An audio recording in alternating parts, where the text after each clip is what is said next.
In today's video, we're going to be looking at Chapter 3, Organization and the Digestive System. And the topics that we cover in this chapter are tissues and organs, the human digestive system. You're going to look at the food test required practical, catalysts and enzymes, factors affecting enzyme action, and the enzyme required. Okay, so it's lots to get through for this chapter. So, all right, let's go. So, first thing that we need to know, you need to know some definitions. Okay, so you need to know what a cell is, and a cell is the basic building block of life. Okay, good. And then in terms of sizes, next up from a cell, you would have a tissue, and a tissue is just a group of cells which are working together. All right, and they have a similar function, and as I said before, they're working together. Next up, you're now going to be looking at organs. Okay, and an organ is just a collection of different tissue performing a specific function. So for example, the heart is a collection of cardiac tissue. Okay, good. And then you have the organ system, and you have several types of organ systems in the body, and that is just a group of organs which work together to form an organism. Okay, good. Next up, you have several different types of tissue. So the first one we're going to look at is a muscular tissue, which is showing there. Okay, and as the name suggests, the muscular tissue, the job or function of the muscular tissue is to contract and bring about movement, followed by your glandular tissue. And then your glandular tissue are those tissues which are able to produce and release hormones and enzymes. And finally, as it relates to tissue, you have your epithelial tissue, which covers the outside of body and internal organs. Okay, it forms a protective layer. And there is a type of organ in the body which has all three: the stomach. So the stomach, as you can see here, it has the muscular tissue, which is responsible for churning the contents. Okay, it has the glandular tissue, which produces your digestive juices. So your hormones such as pepsin would be produced there as well. Your hydrochloric acid will be produced by your glandular tissue. And finally, the covering of the stomach, that would be your epithelial tissue. Okay, so in the stomach, it contains three types of tissue: your muscular, your glandular, and your epithelial. All right. Now you have your different types of system, which in biology we learn about. All right. So you have your circulatory system, your nervous, your respiratory, your digestive, your skeletal, and your muscular system, all of which has different function. Okay. And we're going to be looking at the digestive system. Okay, so the digestive system is responsible for breaking down large molecules into smaller molecules so that it can be absorbed into the bloodstream. So digestion starts in the mouth, which is shown here. All right, and the food is chewed here to increase the surface area, and inside the mouth there is an enzyme which is called amylase, and that breaks down food. We look at what amylase does in a bit. Okay, good. And then, as we said, that it breaks down food to increase the surface area for the action of the enzyme. All right, next up we go to the esophagus. Okay, so the esophagus now is just this long tube right here. So that's the esophagus right there, and the esophagus is a long tube which moves the food on through a process called peristalsis. All right, and this happens by contractions. All right, after that, after the esophagus, your next stop is going to be this organ right there, which we just spoke about, the stomach. Okay, good. So the stomach releases hydrochloric acid, okay, which is to kill any bacteria. And also there is a protease enzyme which is produced there. Okay, that enzyme is pepsin, which breaks down the protein. It also has those muscular wall which churns the food and it makes it into a nice liquidy substance. Okay, which also increases the surface area. All right, so once the food leaves there, the next stop is going to be the top of the small intestine. All right, now since the food is not going to be right here at the top of the small intestine, the liver is going to be sending certain chemicals down right here. So it goes to the top of the small intestine. Okay, so the liver is actually responsible for detoxifying the blood, which means that to remove poisons. Okay, so it's removing any poison from the blood, and also is responsible for processing food which is absorbed. Now remember, there was hydrochloric acid that was produced here inside the stomach. The bile is actually an alkali which neutralizes that hydrochloric acid. Okay, so it makes the pH down that side neutral. Bile also emulsifies fats. And what does that mean? It breaks down your large fat droplets into smaller fat droplets to increase the surface area for the action of an enzyme which is called lipase. Okay, we're going to come to the action of the enzymes in a bit. All right, now it's actually made in the liver. Okay, so the bile is made here, but bile is stored here. Okay, it is stored in the gallbladder, and then when it is ready to be used, it's then sent down to the duodenum, which is just the top of the small intestine. Okay, good. Excellent. Make sure you're taking your notes as you go along. So the bile has two jobs, as we've mentioned before. It neutralizes the acid, and also it emulsifies the fat that we spoke about. Okay, it breaks out the fat into small fat droplets. That's an example of a picture of emulsification there. All right. Now the pancreas, which is this leaf-looking organ right here, the pancreas, okay, releases enzymes, 3 enzymes to be exact. It releases protease, lipase, and carbohydrases. Okay, it releases all of that is going to be sent into the duodenum, which we mentioned before. That is the small intestine. All right. So we've mentioned the gallbladder. So now we are from here, the small intestine. Now we are down into still the small intestine, but here, what's happening is that the food is going to be absorbed here. So this is a cross-sectional view here. Okay, good. So we're at this spot right here. We've now had a cross-sectional view. You can see the villi there. So singular villus, meaning one. And then we have the villi there. And this is what's going to happen. The food is going to be moving into the bloodstream here. Okay, good. All right. Um, here is some pictures there. So you can see the cross-sectional view there. So all of the digested food is going to be absorbed into the bloodstream and carried away along in the bloodstream there. The large intestine now, what's going to be happening there is that any food that was not absorbed is going to be passed to the small intestine. Okay, water is going to be absorbed there, and whatever is left is going to be mostly bacteria and debris, which is going to be removed as feces from the rectum. Okay, good. So it holds it there in the rectum until it is ready to be removed. All right, good. So just to summarize, mouth, the food is through there, and the enzyme release there is the amylase. The esophagus then carries the food down through that long tube there, through a process called peristalsis, muscular contraction. Then when you get to the stomach now, right, the food is churned, it is broken down, all right, and in the stomach it releases a protease enzyme called pepsin and hydrochloric acid. Okay, liver then produces bile, which is stored in the gallbladder, which neutralizes the acid and emulsifies fat. It's very important that you understand that bile is not an enzyme. Okay, so bile is not an enzyme. All right. Gallbladder stores the bile, then the pancreas, it produces your digestive enzymes. All right, then it releases that into the small intestine, and here are your 3 enzymes produced there: your protease, your lipase, and your carbohydrates. All right, the example there would be amylase. Good.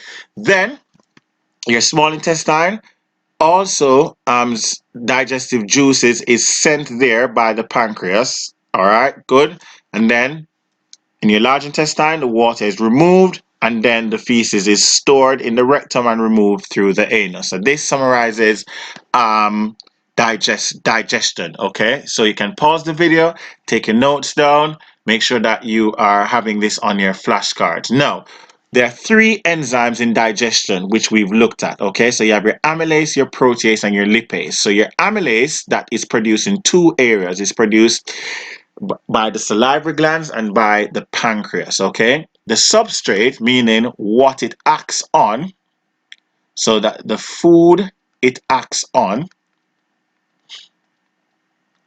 That's the substrate, okay?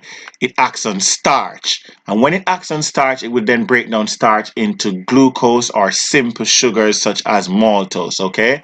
And this takes place in the mouth and the small intestine.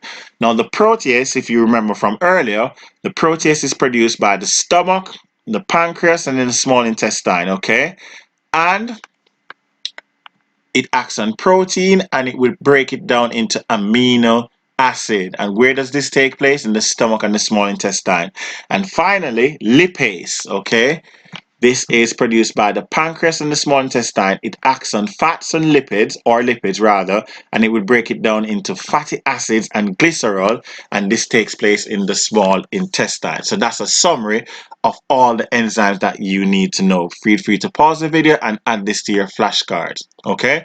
Now, another thing that you need to know for this chapter is the required practical for food tests. Okay? So there are 4 sets of food tests that you need to know. How do you test for glucose? How do you test for starch? How do you test for protein? How do you test for lipid? You need to be able to talk them through it. So to test for glucose, you use something called Benedict solution. You must place that in a water bath and you observe your color changes. Now, it can be anywhere from orange to red. Now, the extent of the color change would depend on the amount of glucose present. And as such, we refer to this as a semi-quantitative analysis. Semi-quantitative analysis, which means that the more red it is, the more glucose it has, okay? Next up, how do you test for starch? You use iodine solution, okay? You add this to a dimple tray shown here, and if starch is present, it will change to a blue-black color. Next up, how do you test for protein? You use a burette solution, all right, which is a blue solution, and if protein is present, it will change to purple. Okay, good. And do not confuse burette with Benedict's. Okay, so do not confuse the term burette with Benedict solution. Okay. Good. And then next up now, we're on to lipids. Now, to test for lipids, one of the tests that we use ethanol, you shake it, and if it becomes milky white, it means that fat or lipid is present. Okay? Good. So, to summarize, to test for iodine,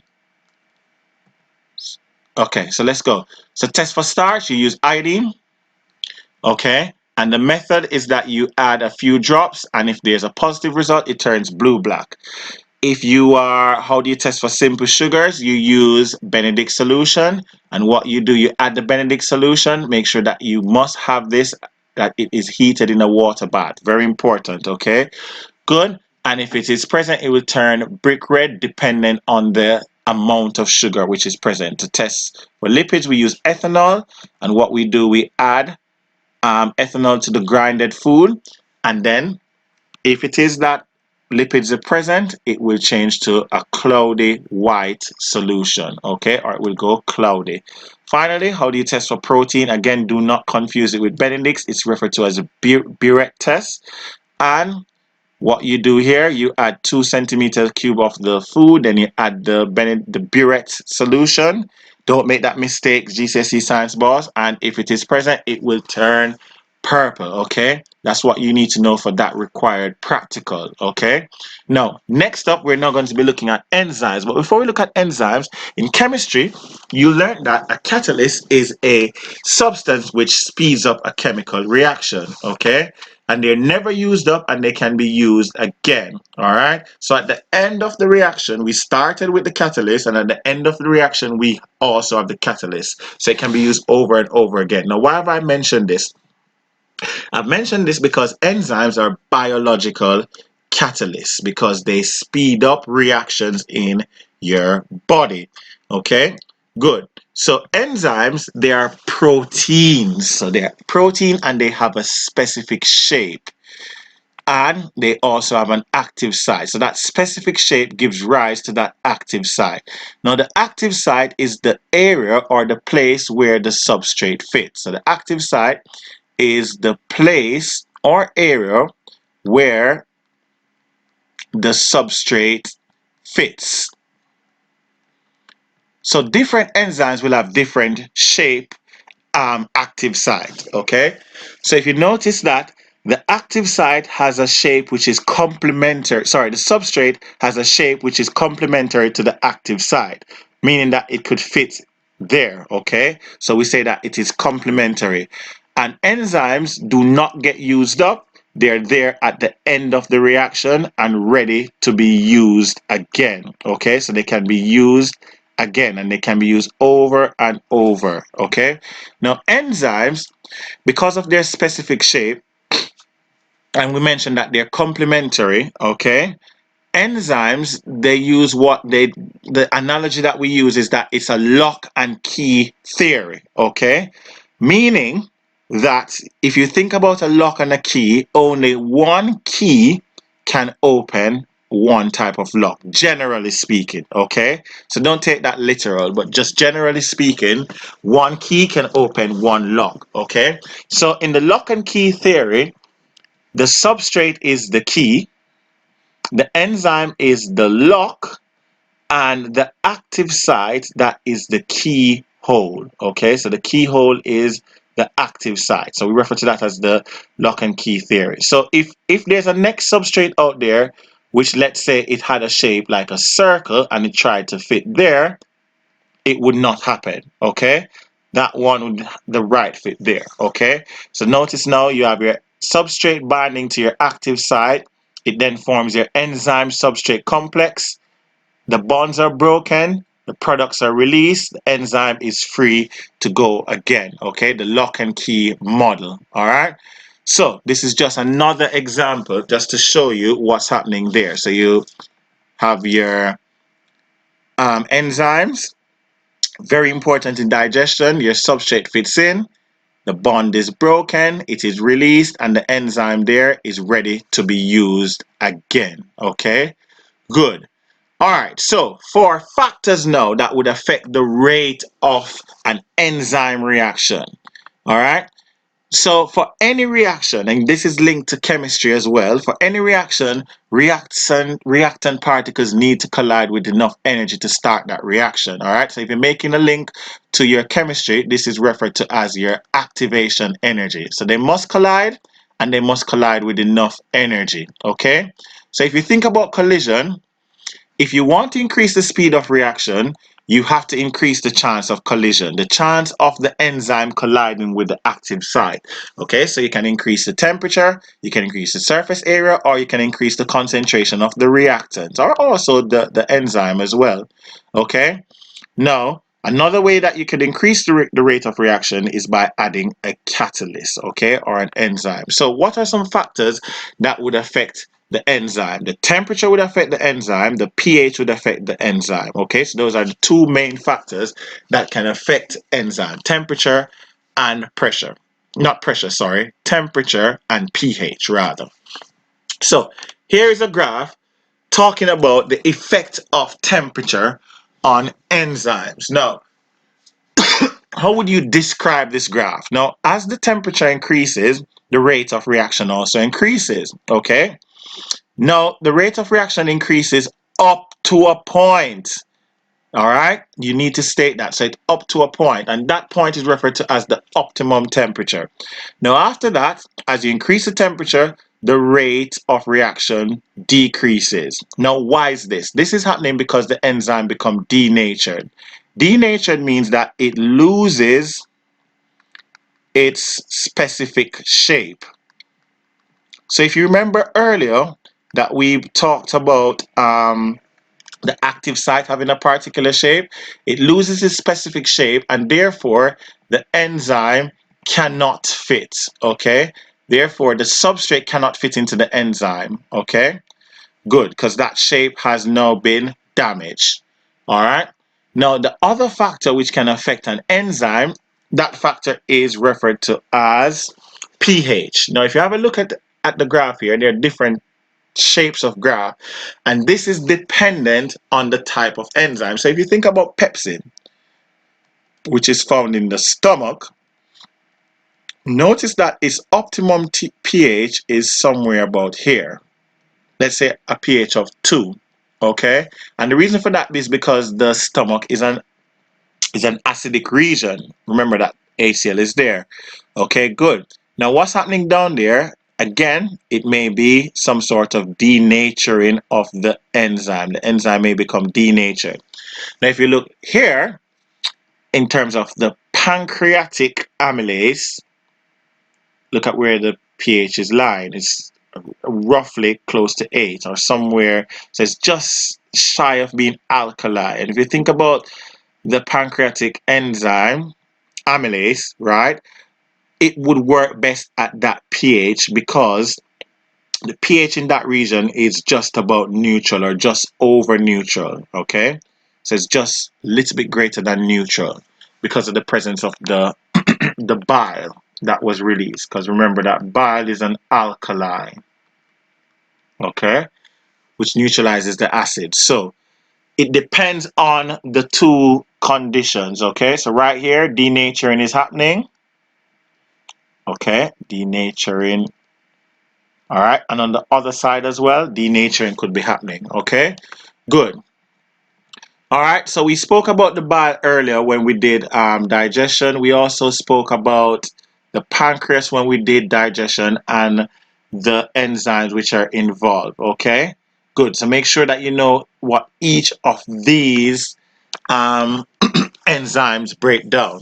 All right, now finally, for this chapter, you need to know about the required practical, meaning this practical is the effect of pH on enzyme activity. Okay, now this practical can be somewhat tricky. Okay, however, if you understand it, it's not that difficult. Okay, now what you do, we start off with a dimple tray in this practical. Okay, so remember that we're trying to investigate the pH on enzyme activity. So we start off with a dimple tray, and in that dimple tray we're adding iodine. And remember that iodine tests for starch. So it tests for the presence of starch, okay? Good. Then what you're going to do in your second part is that together you're going to be collecting your amylase solution, okay? So remember that amylase breaks down starch. So your amylase breaks down starch. All right.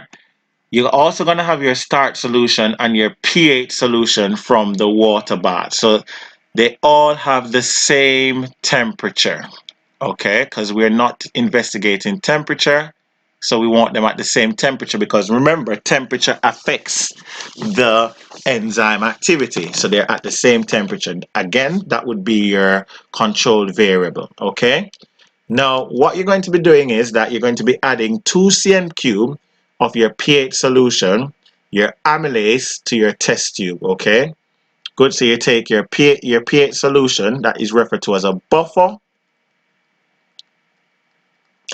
solution. It has a particular pH. Let's just say, for example, it's a pH of 2, okay?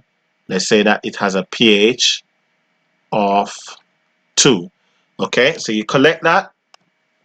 All right, then you add your start solution and you mix it. Okay, good. And then you start your timer. Okay, now after that you're going to be taking small portions out at regular intervals of time, and you're going to be adding that to your dimple tray that we started off with. Okay, so let's say every 10 seconds we're going to be doing that, every 10 seconds. Now, as you add it, please note that the solution is blue-black. And the reason that it's blue-black is because starch is present. Okay? You expect starch to be present because the amylase would not have broken down starch, because amylase, the job of amylase is to break down starch into sugar, simple sugar, okay? Into simple sugar. That's the job of amylase. Okay, so when the amylase has completed its job, there should be no starch and only sugar. So how do you know when this reaction is finished? The color of iodine should remain. That yellow orange color should remain. Okay, good. So you're going to repeat every 10 seconds. Let me get my eraser to get that out of the way. You're going to repeat every 10 seconds So you keep doing that until, where's my pen? You're going to repeat that every 10 seconds, all right, until the color remains orange. And at that point, you would stop. That means that there is no starch present. Okay? And then to do your time, that would be 10, 20, so that would be 10 seconds, 20, 30, 40, 50, 60, 70 seconds, okay, that it took. All right? Then what you're going to do now, you're going to repeat the experiment, but you're going to use different pHs, okay? So you're going to repeat the practical, but now you're going to be using different pHs along the way. So you're going to be using a pH of 3, pH of 4, and so forth to see which pH is going to be the best pH, okay? So let's think about your variables for this, okay? So what would be your independent variable? Meaning the one that you change. Your independent variable in this experiment, that variable is going to be the pH of the solution, okay? Good. Your dependent variable, meaning what you measure, is the time taken, okay, is the time taken for your iodine to change color.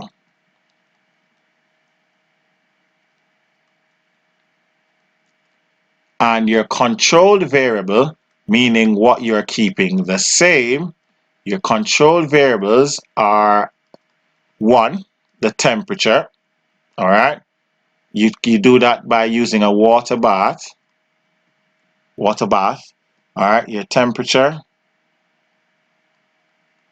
Okay, good. Also, the volume of starch. Also, the volume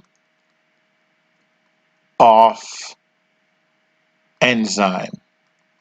Okay, good. So they could then ask you a question around this practical in the same manner, or they could say the effect of temperature, meaning that you do the same thing except your water bath would then have different temperature. Okay, all right, so that sums it up for chapter 3. All right, and all the best in your GCSE. I'm out.